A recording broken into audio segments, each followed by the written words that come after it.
Hi folks, it's Andy and welcome to this week's Kendo Rant.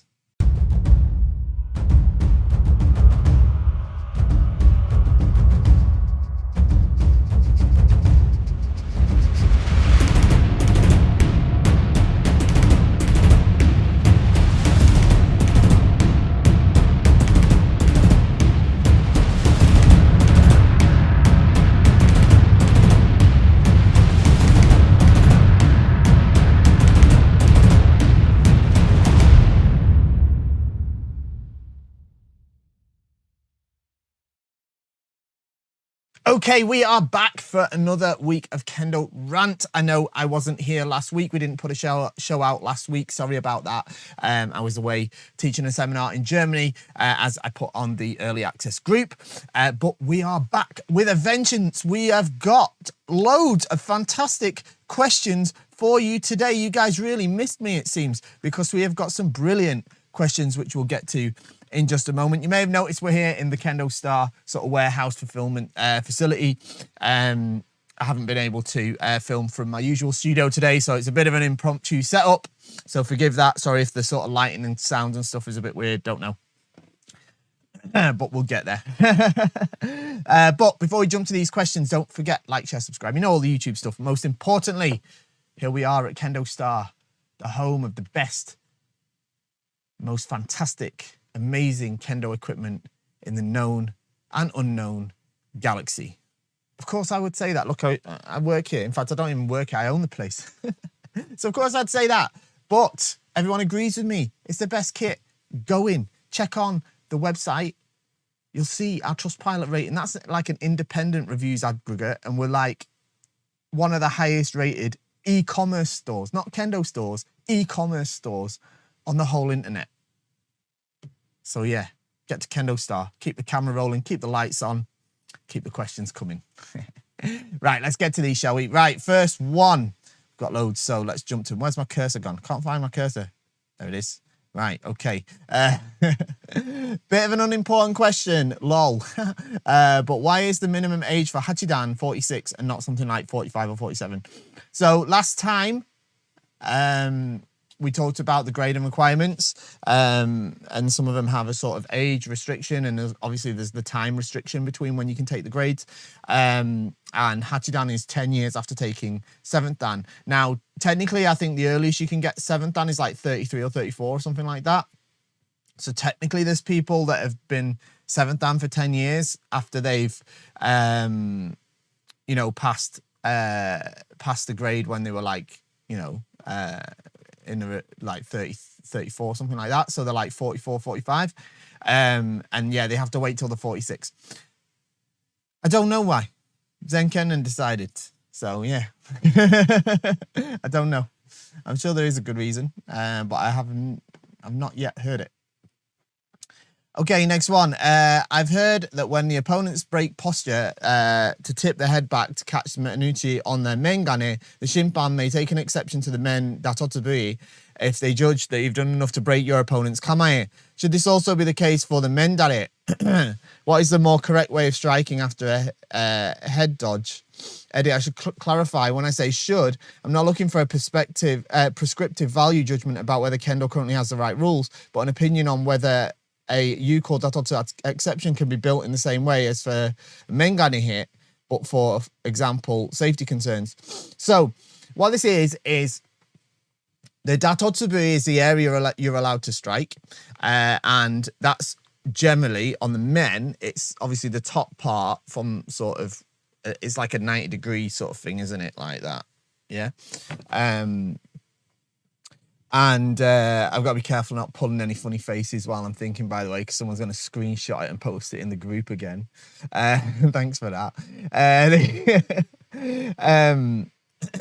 But what I would say is, yeah, so what I'm talking about is that's the official target area, right?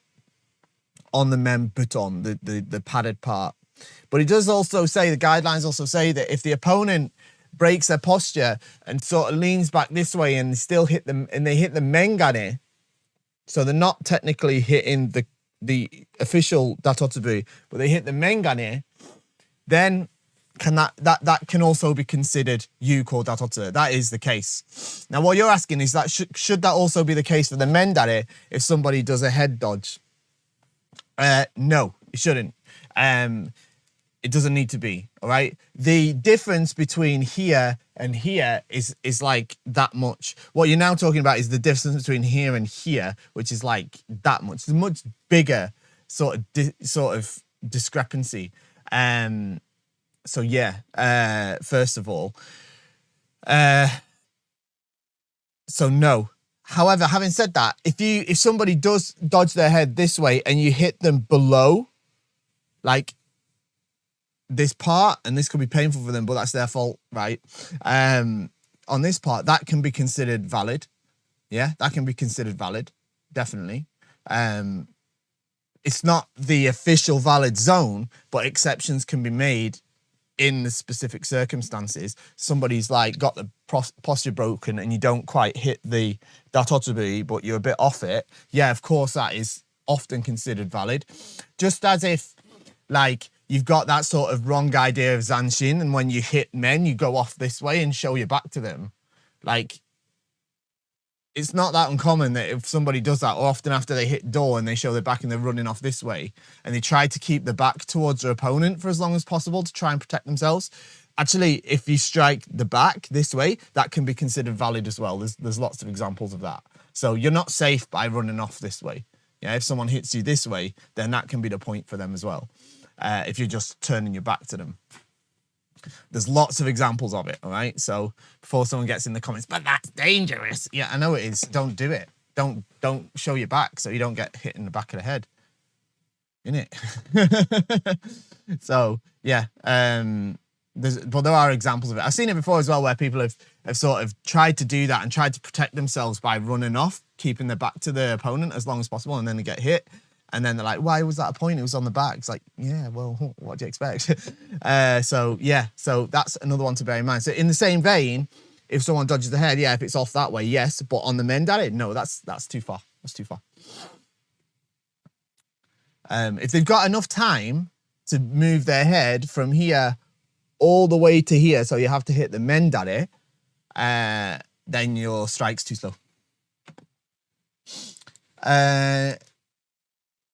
Or at the wrong time, more like. Next one. Hello, sir. Hello, sir. I've been having a problem with my kiai. I've been training Kendo for a couple of years, but I've been getting a sore throat after almost every single practice, and it's starting to get very annoying. I think the root of the problem is my kiai, probably.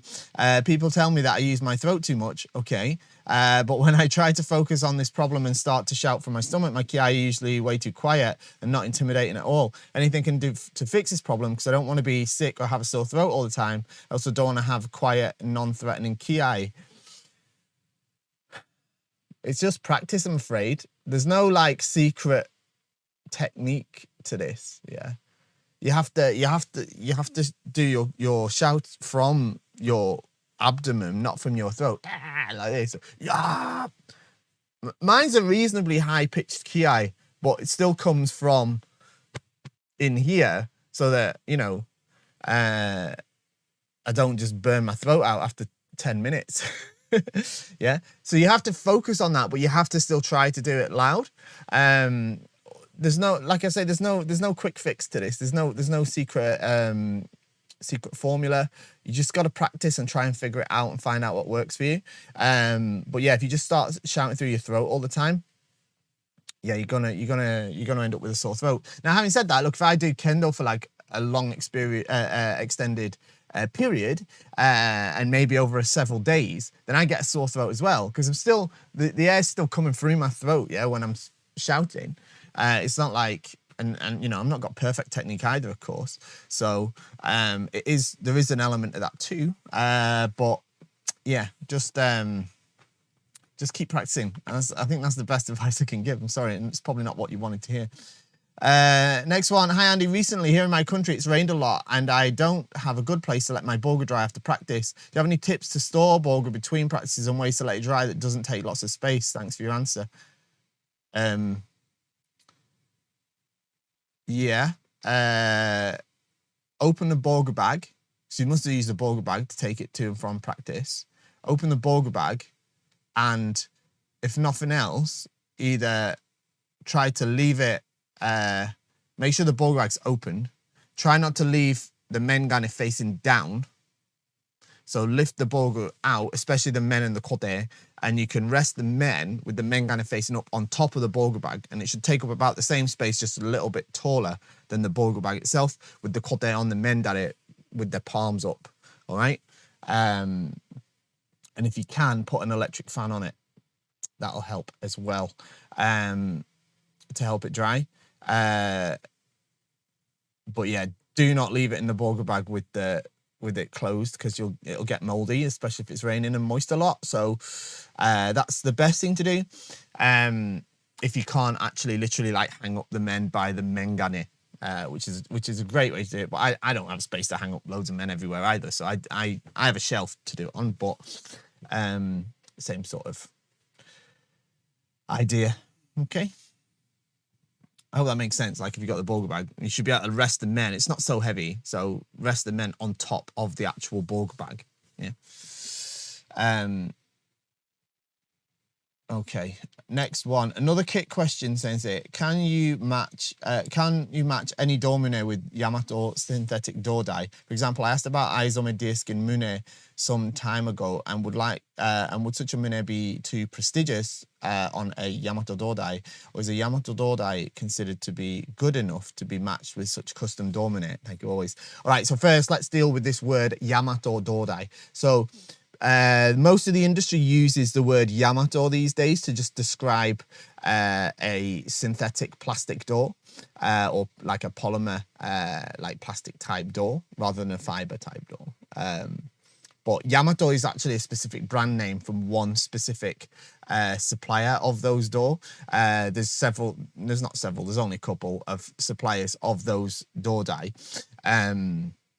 actually. But they're not all Yamato, but they're essentially the same. They're just from different suppliers. Yeah, they're the same thing, just from different companies that make them. So I wouldn't say that one brand is particularly better than the other.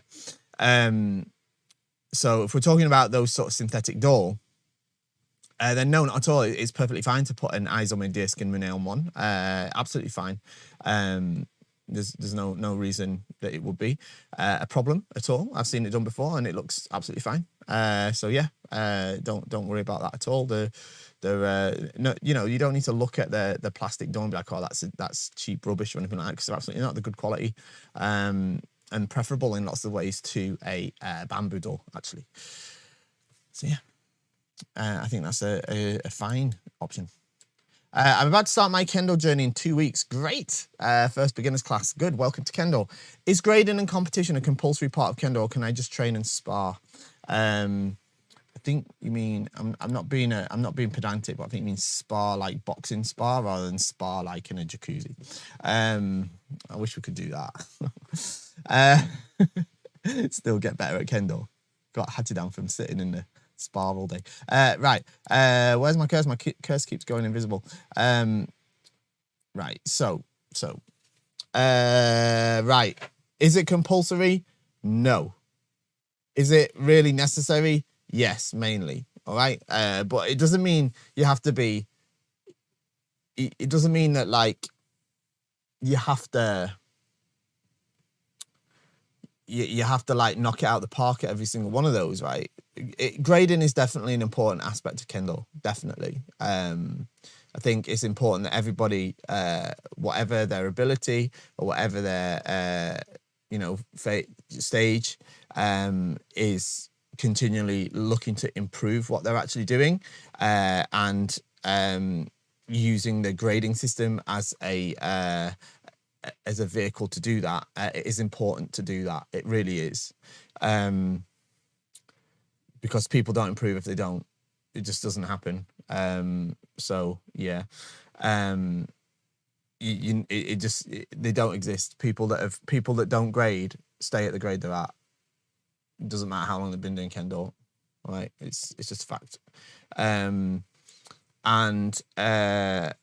Competition, yeah. I mean, I think it's important to experience that as well. You don't have to win them. You don't have to win them. but you do have to experience the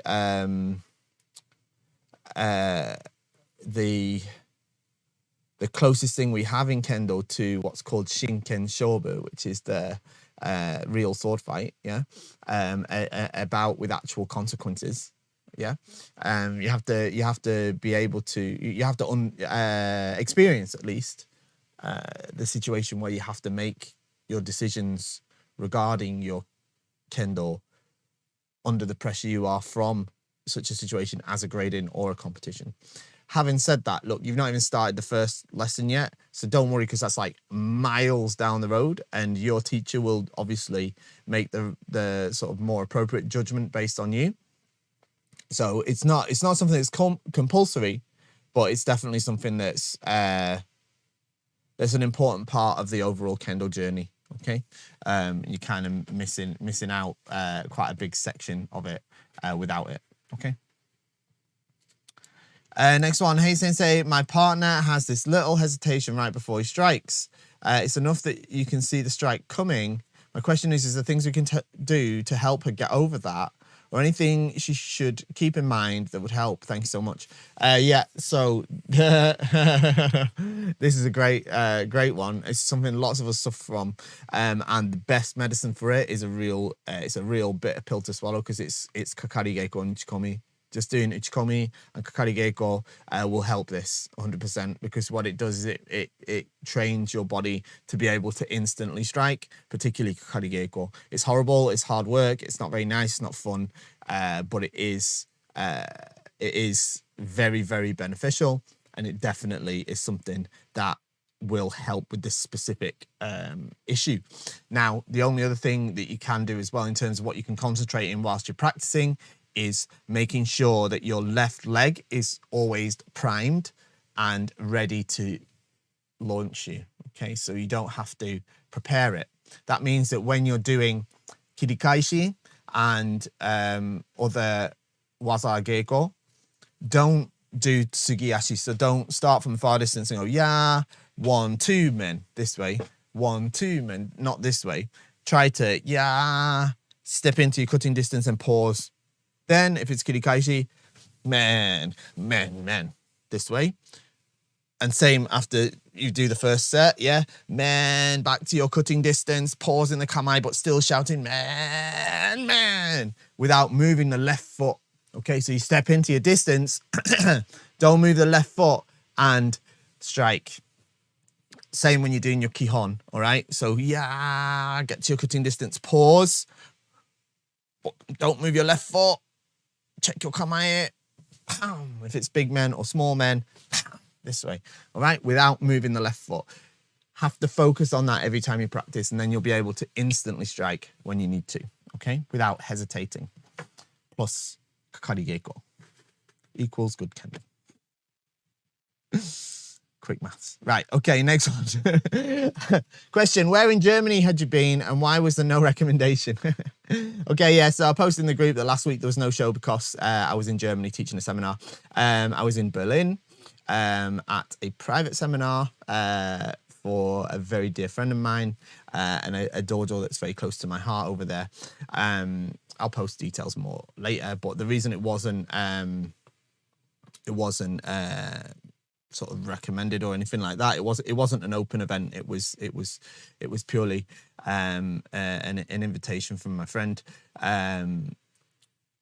you know, which I do every year. Haven't been for a couple of years because of the thing, and yeah, it was great to be reunited with my friends at the wonderful Yoshinjuku Dojo in Berlin.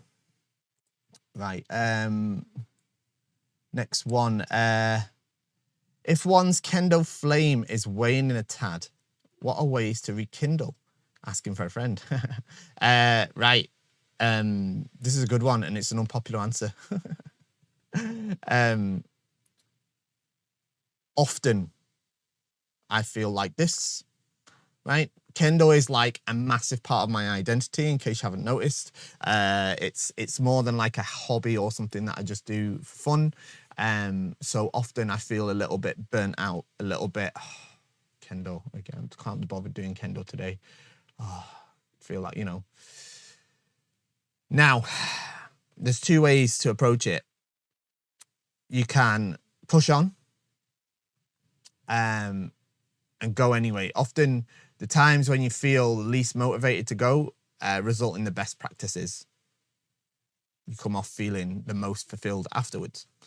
If that doesn't work for you, take a week off, maybe 2, but don't let it be more than 2. So the longer you take off, the harder it's going to be to go back. All right. But I'm sure that if you take a week off or 2 weeks off, you're going to start to feel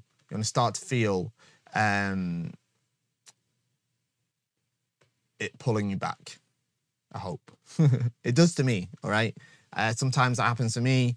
I feel demotivated. I feel like my flame's burnt out and I'm a little bit more Kendo kind of thing. And yeah, I've done it in the past where I just took a week off, and by day 4 I was wanting to go back to the dojo. Now that was you know, in a time as well, specifically when I was sort of competing, where I would be training several times a week, 7 or 8 times a week. So yeah, having like 2 days off was a long break for me. So when I got to the 4th day, I was wanting to get back in. Now these days I don't train that much. I don't have the ability to train that much with everything that's going on, and obviously not living in Japan now. But now if I miss a week of Kendo, and right now I'm practicing like 2 or 3 times a week on average, and if I miss a week, yeah, by like if I go 5 days, by about the fifth day, I'm starting to want to get back to the dojo, even if I was feeling burnt out before. So yeah. Next one. Hey, thanks for doing these. I'm a 41-year-old Nidan restarting Kendo after a 4-year break and struggling to reconcile sensibly pacing myself with giving it my all. Any tips on ways I can somehow do both? Yeah. It's hard, right? I get it. It's hard. What you have to try and do is sensibly give it your all. All right.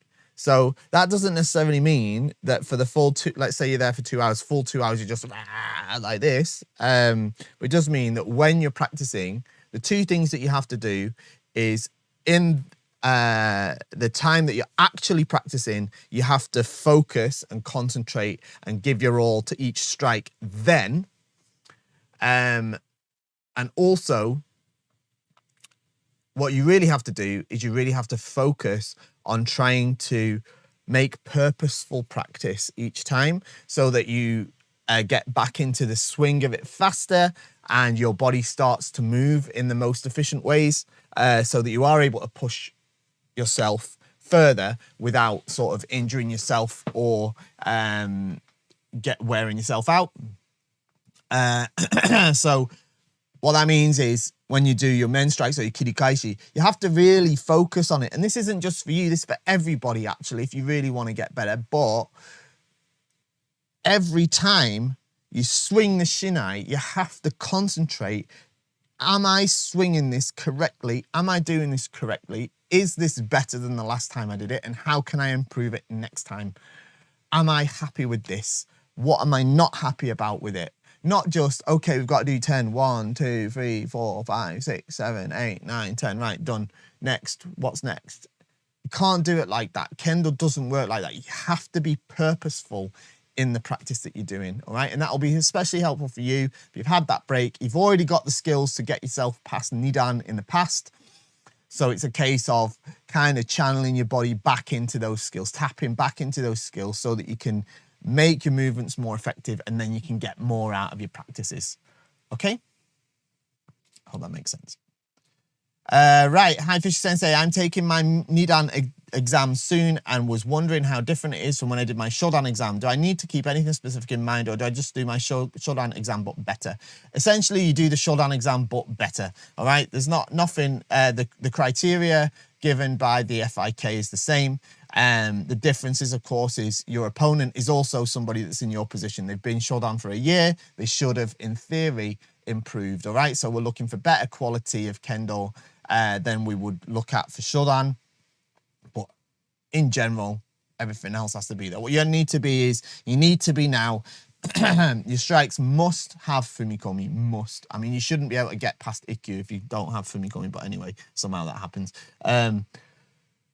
You must be starting to make techniques that are getting close to, if not already meeting the criteria of Yuko Datotsu, okay? Clearly meeting, that's valid strikes, yeah? Clearly meeting them, or close to clearly meeting them, all right? Your strikes must be good, yeah? Quality-wise. And you'll be fine, okay? You don't need to... The one thing you don't need to do, and this is a real pet peeve of mine, and you know, since I came back to Europe, I can't believe how many times I've heard it, where it's like, right, so for this grade, you have to do this waza, and for this grade, you have to do that waza. I understand that in some countries, for Q grades, you know, you have to show you know certain techniques. That's fine. That's not what I'm saying. What I'm saying is, I've heard people say like, oh, for fourth dan, you have to do Kaishido, or for Nidan, you have to do Kotemen, or something like that. It's nonsense. Nowhere does it say that in the grading regulations or guidelines. It's totally arbitrary and absolute rubbish. You have to show Kendo that meets the criteria that the guidelines set out. Nowhere does it say you must do X waza, right? So I know you didn't ask that, but it's pet peeve of mine, and this is Kendo Rant. It's my show. I'll say what I want. Good. Okay, right, next one. I hope it helps anyway. I'm sure you'll be fine for it, all right? I'm sure you'll be absolutely fine for it. Hi, Fisher Sensei. Firstly, thanks for the great rants. Good to listen to when I'm making early morning coffee. Good. Enjoy the coffee. I think I could do with a cup myself. My problem is that my right heel has become painful. Started when we were doing several rounds of continuous shiai-like practice. Sorry, I forgot the term for rotating shiai-like practice. Ippon shobu is probably what it was you were doing. There were 60 kendoka with little space. Wow, that must have been great. I was just bringing up my right foot and slamming the heel down. I wasn't really moving forward with Fumikomi. I know I hurt it doing this. This happens especially when I'm tired, when I'm not ready. I just see an opening. My sword moves, but the rest of my body doesn't. My right foot comes up and slams down. It's fake Fumikomi. Thank you. I didn't catch a question in there. All right. Maybe it's me that does need the coffee here, but I didn't quite catch the question. But the point you're making is absolutely valid. You sort of answered it yourself. Yeah, you're just slamming your foot down straight on the floor. Of course, you're going to hurt your heel. Now, look, with extended practice and practicing a lot over, you know, maybe several days and several hours, it's not unusual even for experienced kendoka to get pain in their heel. That's why heel pads exist. Many famous and very accomplished kendoka use them in practice, all right? However, what you've said is indeed correct. You are just slamming your foot down on the floor. Now, there's a difference, right? Fumikomi is a launch forward, but it doesn't always have to be a massive launch forward. Sometimes you don't have the distance to jump forward. Sometimes, like you say, you've noticed the opportunity and there's not a lot of time to take advantage of it. So you can't leap forward, or you're going to have... you're going to run out of space, you're going to end up bumping into them, whatever. You have to do the sort of on-the-spot Fumikomi. But when you do that, there's still a little launch from the left and the hips move forward towards the opponent. Even if it's like that much, yeah, they still move forward, even if it's sort of on the spot. It's not technically on the spot. If you do it just on the spot, and especially without any movement from the left leg at all, yes, you're going to get painful heel, because you're just bashing your heel into the ground. That isn't really what Fumikomi is, all right? So the sort of on-the-spot Fumikomi and the kind of Fumikomi you do for Hikiwaza, for example, there is still movement, even though it seems like it's on the spot. Okay, so that's what I want you to think about. Maybe practice a little bit in your dojo so that next time it becomes a little bit more reflex, like a sort of reflex for you when you do it, sort of more natural. Your body does it automatically. Pam, this way, pam, this way, rather than dosh this way, yeah? And you end up with a really painful heel, okay? So, yeah. Next one. Hello, Andy Sensei. I've mentioned in past episodes of Kendo RANT, you've mentioned, sorry, that having a different coloured door die other than black is perfectly fine and should not be looked down upon. Correct. What about the door mune? Are there guidelines as to what mune is acceptable or not? Any designs or patterns we should avoid? No, not really. Obviously, avoid something. Try to avoid, I mean, no. Not really, no, because I've never seen anything that wouldn't be acceptable. There's a couple of things that would perhaps not be acceptable. Obviously, if you had something offensive written on there or some sort of offensive motif or something, I'm sure if you use your imagination, there's several things you could think of. As long as it wasn't something like that and it was just a pattern, then yeah, sure. If it's just flashy, then no, people shouldn't be judging you for that. No chance. Sorry, but if you do that, you're kendoing wrong, right? So don't do it. Coloured door, different pattern mune, fine. Just don't go too crazy with it. That's all. But still, you should be judged for it, even if you've got like cartoon characters or something. You know, it might look goofy in my opinion or someone else's opinion, but it's not for me to say you shouldn't do that or something like that, isn't it? You know, it's kind of, it's not really right. I'd talk to your sensei as well, though. Oh, we've got a good long one here. Okay, right. Okay, let's redo this one. Right. Dear Andy Sensei, concerning Nuki-do, not a question per se, but rather a request to expand on a concept. Cool. For the last few years, I've had this feeling in my own practice that Nuki-do might not always be quite exactly what it might appear to be, and that at times it can shift into the essence of sort of Debana-waza. At one end of the spectrum, there's a situation where pressure is applied, an opponent takes off and is well on their way for men. Quick step to the side, perform Nuki-do, and voila, done like dinner. So clearly, this is pure, beautiful Orjiwaza at work. The other end of one applies that pressure, go in for the men, seme, sen no sen, or even sen sen no sen. Bless you all, have that. I go for Nuki-do when I can sense that my opponent is just about to go for men. Well, my opponent needs to be in motion and even a small degree, so the door opens up enough for me to achieve that lovely Nuki-do. And I suppose that there is what may happen between these 2 points as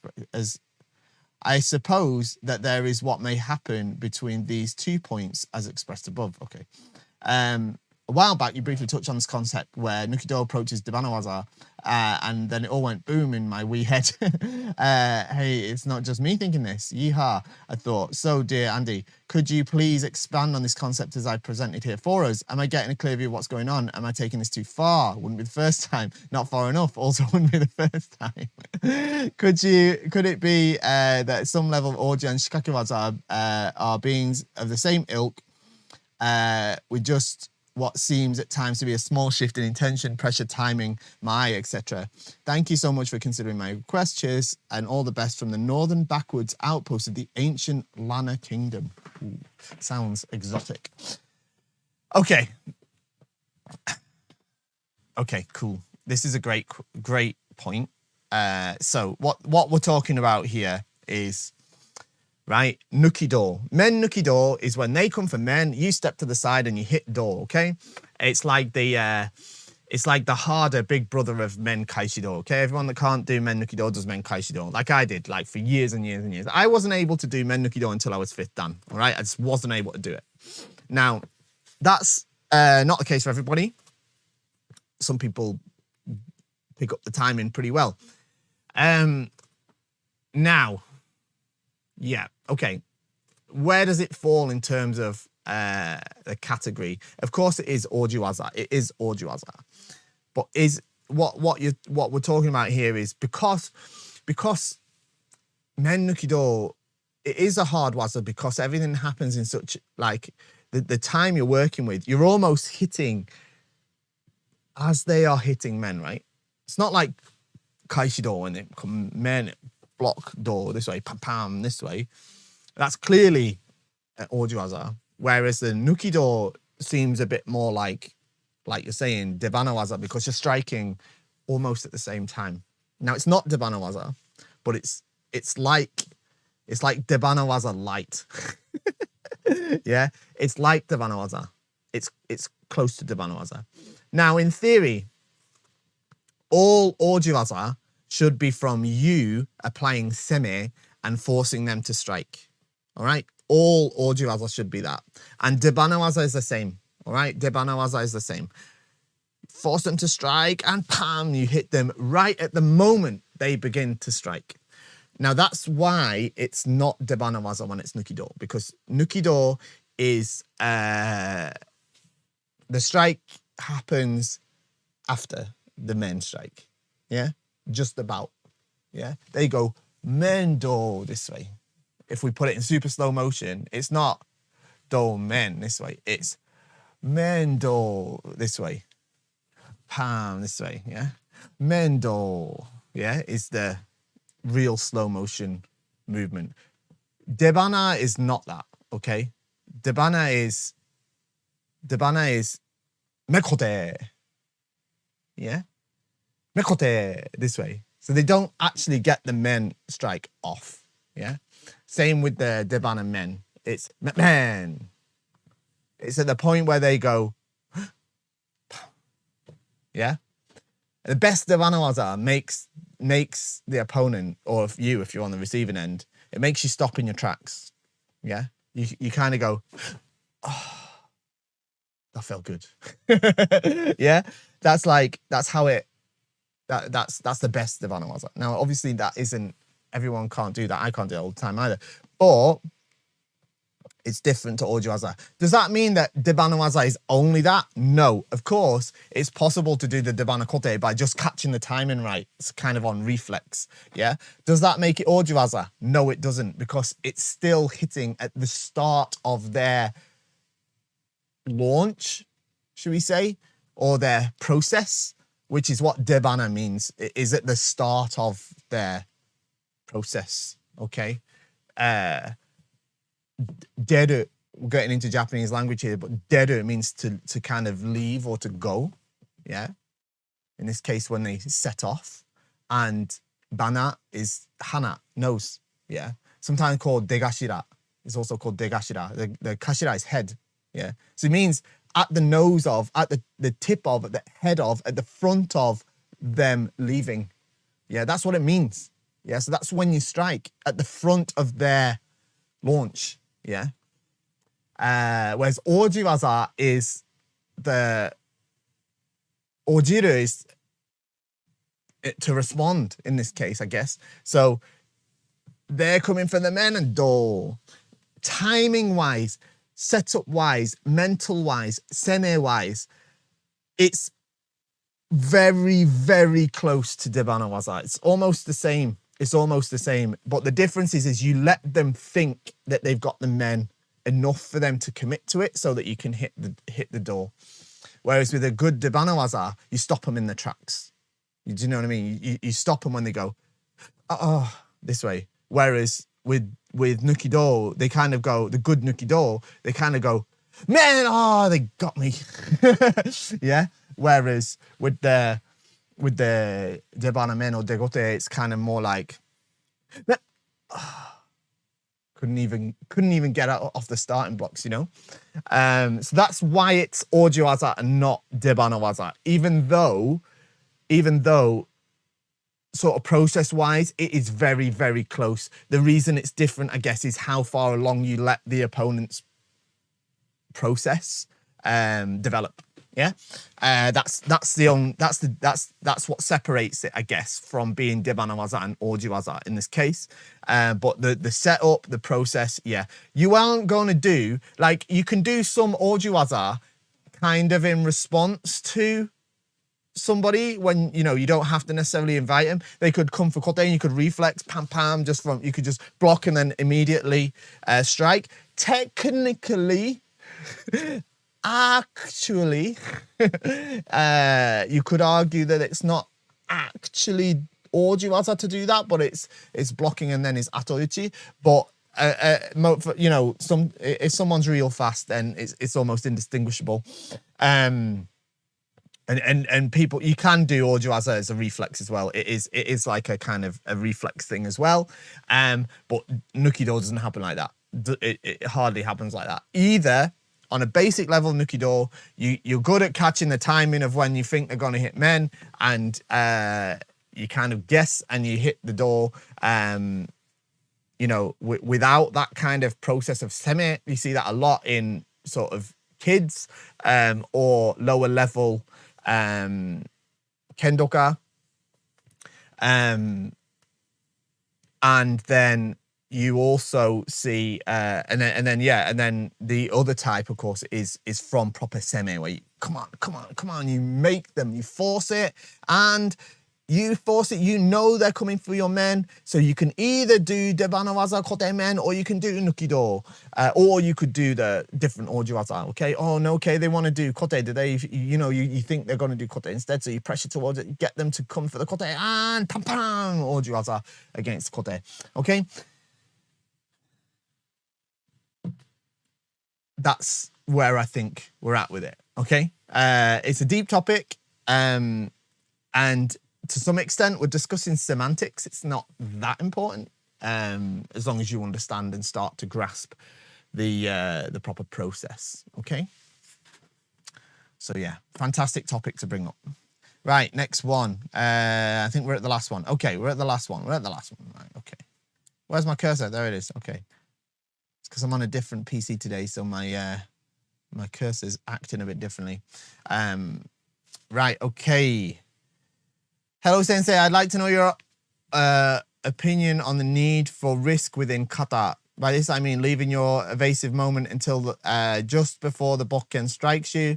I'm sometimes told I've moved a bit too early. There was no risk. I like my fingers, etc. And how they are, and see no reason for that much risk so long as the movement is correct and not done ridiculously early, i.e. before strikers commenced. Okay. I don't really like the term risk. You shouldn't be at risk when you're doing the kata.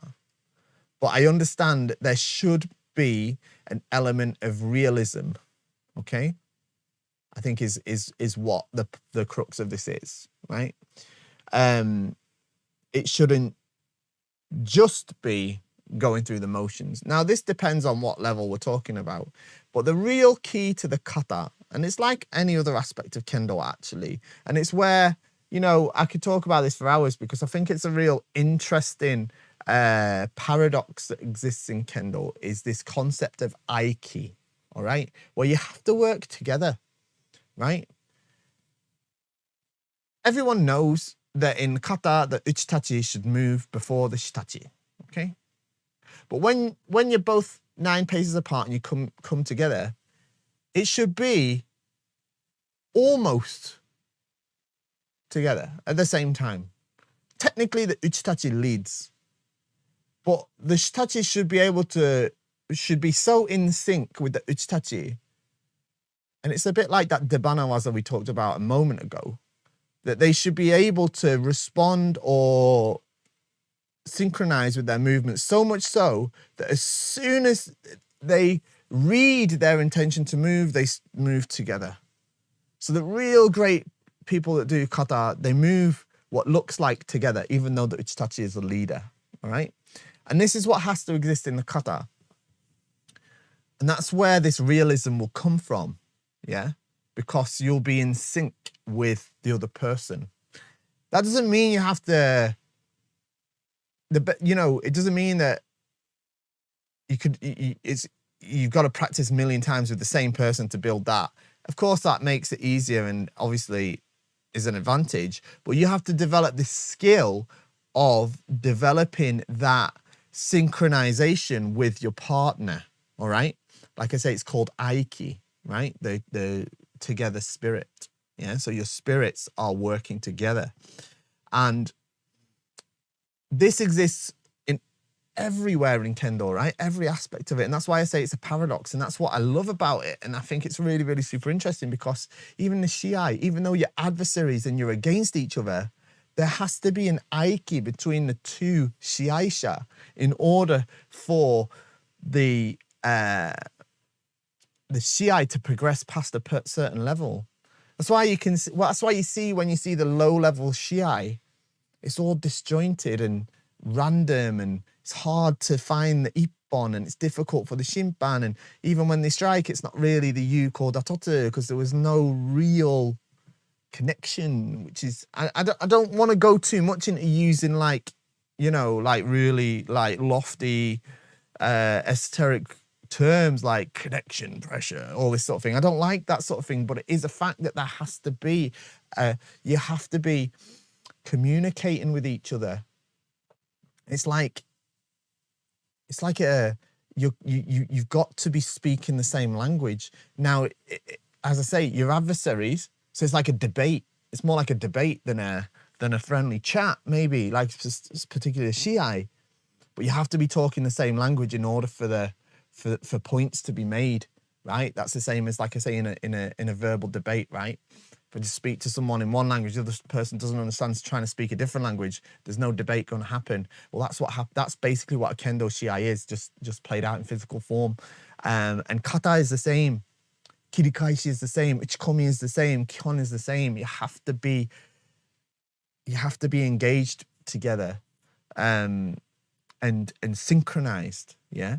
So rather than say, oh, there has to be an element of risk, I'd rather say there has to be an element of realism. So yeah, there has to be an intention. You have to have your uchitachi has to be synchronized with the shitachi, and has to have an intention behind there. Yeah, and same for shitachi. To this way. But yeah,